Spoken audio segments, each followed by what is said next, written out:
1. Desa Nagoro. Desa ini dulu sangat indah dan padat oleh penduduknya. Namun, kini kondisinya berubah, jumlah penduduknya menurun drastis karena telah meninggal dunia dan migrasi ke kota. Sedangkan angka kelahiran di Nagoro sangat rendah.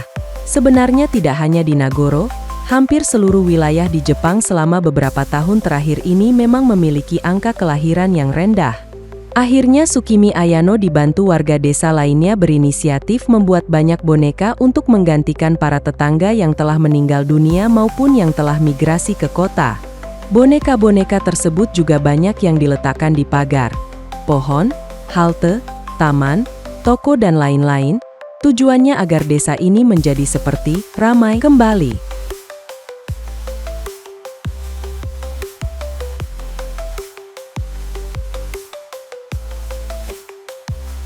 2. Desa Yangshi Tiongkok. Desa ini tergolong unik karena dari 80 warganya, sebanyak 36 jiwa memiliki tubuh kerdil sehingga desa ini disebut juga desa kurcaci.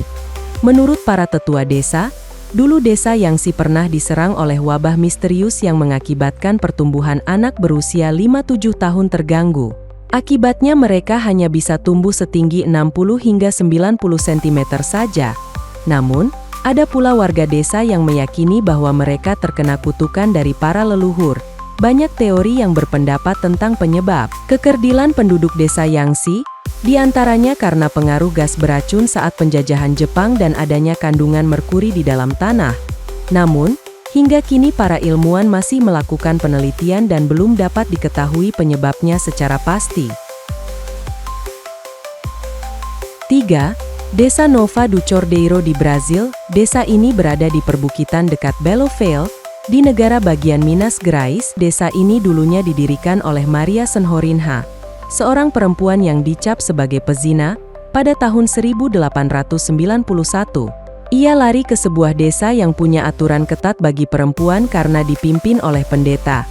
Setelah pendeta tersebut meninggal, para perempuan di desa tersebut pun memutuskan untuk tidak pernah lagi membiarkan laki-laki mendikte bagaimana perempuan harus hidup. Berdasarkan National Post, Nova do Cordeiro dihuni oleh lebih dari 600 perempuan, mayoritas berusia 20 hingga 35 tahun. Beberapa perempuan di Nova do Cordeiro memang ada yang sudah menikah dan memiliki keluarga. Uniknya, para suami harus bekerja jauh dari rumah dan hanya diperbolehkan kembali di akhir pekan.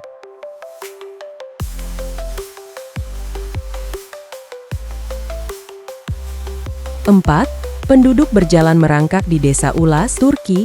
Di desa satu ini, penduduknya berjalan merangkak dengan tangan dan kaki. Uniknya, berdasarkan penelitian, penduduk di desa Ulas memiliki kerangka lebih mirip dengan kera dibandingkan manusia, serta otak lebih kecil dalam film dokumenter BBC. Keluarga Ulas dipimpin sepasang orang tua bernama Resit dan Hatice Ulas. Keduanya memiliki 18 anak dengan 12 orang terlahir normal seperti manusia biasa. Namun, anak lainnya berjalan merangkak. Anak-anak dari keluarga desa unik ini sempat mendapat terapi fisik agar dapat berjalan dengan dua kaki, seperti manusia pada umumnya. Namun, upaya tersebut belum membuahkan hasil maksimal. Otak kecil bertanggung jawab atas keseimbangan dan orientasi spasial. Jika terjadi kerusakan pada otak kecil, bisa mengakibatkan gangguan dalam keseimbangan dan gaya berjalan. Ini disinyalir yang terjadi pada penduduk Ulas.